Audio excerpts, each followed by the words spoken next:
бир нерсе менен алек болуп бул чоң суроо да. Анткени ошол киши ошол ишке болсо ашып кетсе бир 10 жыл 20 жыл өзүнүн жашоосунан берет да. Ушундай ишти табыш үчүн кишиде эмне үчүн деген суроого жооп бере алса, мен ишенем, что кандай киши болбосун любой ишти бир таап кете алат да.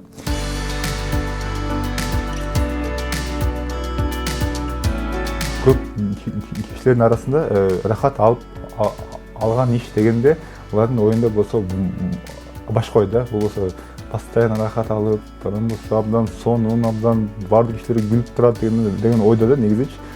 Негизи мындай рахат алган иштер дагы кыйынчылыктар көп толуп турат. Азыр болсо мен жүрөм бияка дагы кечигип келип да мындай айтмакчы. Эң маанилүү рахат ала турган иш деген бул качан мен эч кандай кыйынчылыкка карабай, өнүгүп, күлүп, оорубу, татаалбы, ошого карабай өз максатыма жетүү сөз менен ошол иш менен эгер киши аткарса, ошондо гана ал киши өзүн бактылуу деп сезе алат.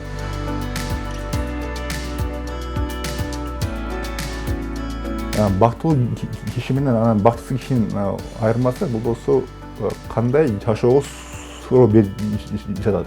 Эмне үчүн, анан каяка бардым деген суроого абдан күн сайын жооп берчү. Бул болсо бактылуу кишинин суроолору. Бактысыз кишинин суроолору бул болсо ар кандай коркунучтарга кантип алардан качып кетсем деген суроолорго алар күн сайын жооп беришет да. Анан болсо күн сайын качып жүрүп, албетте бул жашоодо ар кандай бактылуу моменттерден качуу убактары болот. Бул болсо эң менимче жаман маселе да.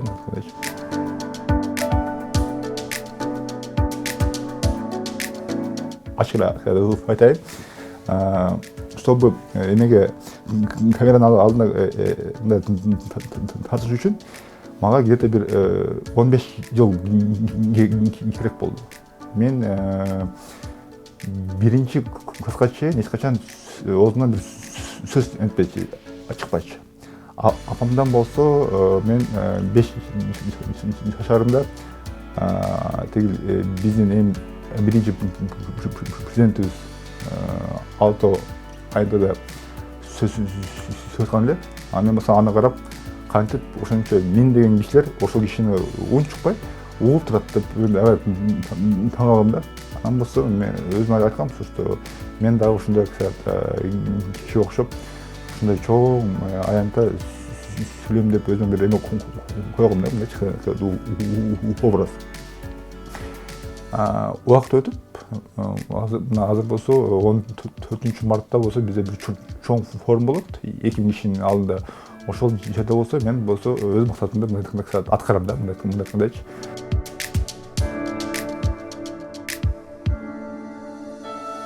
Агайым бар, ал болсо айтат, бактылуу адам, ал уже дароо ийгиликтүү. Бирок ийгиликтүү адам бул еще дагы бактылуу адам эмес. Эгер адам баласы бактылуу болсо, ага уже ал болсо ийгиликтүү да, бактылуу да. Эгер адам баласы өзүнүн ийгиликтүүн акча менен таражаласа, бактысын акча менен таражаланбайт. Демек бул эмненин жообу да. Бүткүл нерсени акча менен бааланбайт. Ийгиликти баасы болот. Анткени канча акча тапса, ошого жет деген ойду билдирет да. Бакыт бул бир гана адам өзү эле сезе алат да. Эгер көп адам өзүнүн маанилүү жолун акчага эгер бааласа, демек болсо ал менин оюмча чыныгы бакытка жетиши дагы чоң жол бар деп ойлойм да, мындай айткандачы.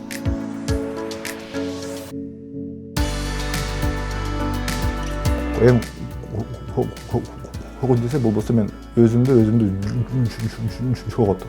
Бул эң мен коркунучтуу.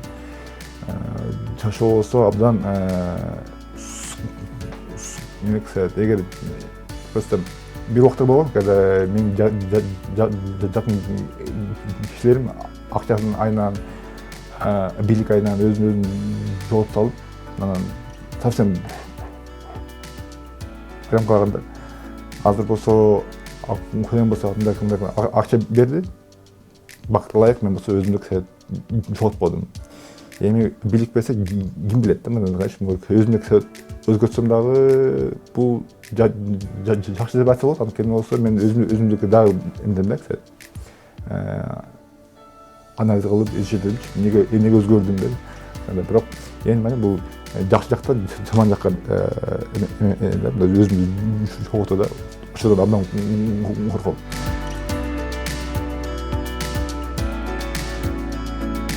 Клиенттер.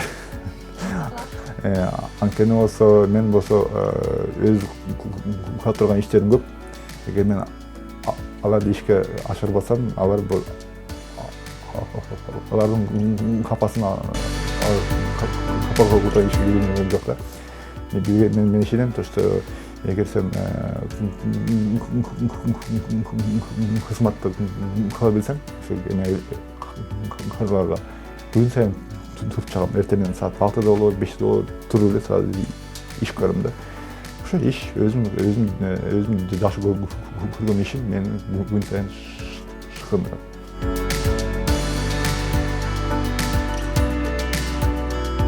Эң биринчи өзүндү кабыл керек. Ооба, менде кечим бар депчи. Бул факт. Кудайым берип коюптур. Бул эме катары испытание катары деп коет, эмеде орталда. Мен муну ошондой катары кабыл алдым. Демек, ошол аркылуу Кудайым болсо, мага болсо берген адамдар өзүнүн бакытына жол куруп аласың деп, мага күнөдөр деп өзүм койгом да. Анан күн сайын ошо менен күрөшпөй эмес, күн сайын ошону изилдеп, эмне үчүн мен бул жерде мындай сүйлөдүм, эмне үчүн мен бул жерде мындай сүйлөдүм деп күн сайын ошол суроого жооп берип, мен мындай айтканда уже 20 жыл өзүмдү изилдеп жүрөм. Өзүмдү изилдөө бул болсо тыйымсыз иш. Адам баласы күн сайын өзүндү изилдеш керек да. Демек, эң биринчи бактылуу болуш үчүн бул эң биринчи кадам бул өзүндү кабыл алуу, андан кийин бул болсо тыйымсыз өзүндү изилдөө.